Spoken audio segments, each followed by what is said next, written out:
Ang lakas lang pala, konti na lang babaan na. Tignan nyo yung tubig. Ayan o. Aapaw na. Ayan, baka maaapaw na ka. Baka ng tubig dito.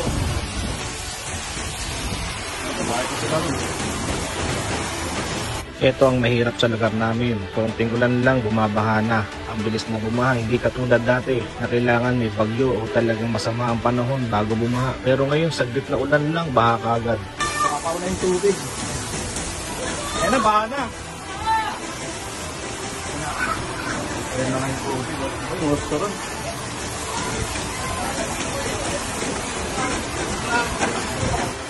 Eh, mga stroller. Makakangayin. May tubig, oh. May tayo dyan. May tubig. Dito tuluyan na ang gumagasa ang malakas na agos ng tubig. Mapapansin nyo, maitim at mabaho yung tubig na yan. Paana?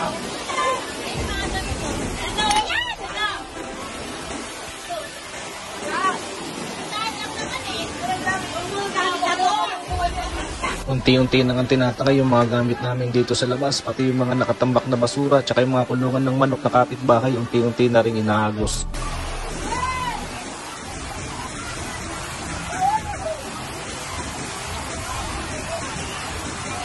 Unti-unti na rin lumalakas at tumataas ang agos ng tubig, kaya pati yung mga halaman di nakaligtas sa baha, inaanod na rin. Pati kulungan ng aso ko, inanod na rin ang baha. Buti na lang may nakapagsabi kung hindi, baka tangay na rin ito ng baha. Kaya ito, nilagay ko muna yung aso ko sa shop. Pero maya-maya, aabutin din ang tubig yan. Okay guys, sinakap pa ako. Konti na rin. Hindi pa na, inabot ko yung konti. Kaya nga lang yung rito. Ilang minuto pang lumipas, ganito nakataas ang tubig dito. Kahit may harang yung pintuan ko, pinasok pa rin ako ng tubig baha. Pati rin tong piso net ko, pinasok na rin ng tubig baha. Buti na yung ganyan lang siya kababa. Hindi naman naabutin na yung computer ko. Natingin pa! Ano ba yan? Ito nga, nakakatawa nga itong suking kumbay ni nanay. Bumabanga na, pero singin pa rin. Ano mo lang, hindi pa umuupa ng tubig. Sa puntong to, kahit paano tumigil na yung ulan. Pero ganun pa rin yung tubig ba, medyo mataas pa rin at malakas pa rin ang agos. Kaya ito naging resulta, yung tindahan na nanay, yung plywood niya, unti-unti na kumakalas, natatangay na rin ang baha. Kaya kahit umulan, hindi ka makapag-relax ng maayos dahil ganito kapag bumahay ito. Ang agos.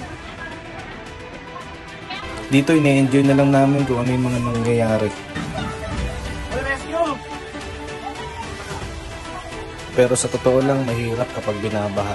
Nung tuluyang tumigil ang ulan, mabilis din naman nawala ang baha. Kaya umpisa na ng mga paglilinis.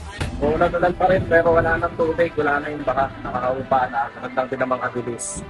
Tumupa yung tubig. So wala na natin maglinis. Pinasok tong ano ko eh.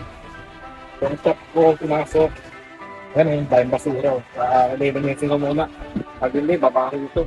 Pagkahupa ng baha, imanilis ko na kagad yung mga tubig na naipon dito. Ang baho kasi talaga niyan, may kanal, may mga burak at lubot pa. May mga basura rin na galing sa baha na napasok dito sa piso. Pagkatapos ko maglinis ng shop, hinanap ko yung timba na natangay ng baha. Sayang kasi yun, buo pa at maganda pag gamitin. Dito ko hinanap yung timba, dito kasi lahat napupunta lahat ng basura. Kaya kawawa yung nakatira dito, kada baha, ganyan na lang nagiging sitwasyon nila. Tulong daw, sa barangay.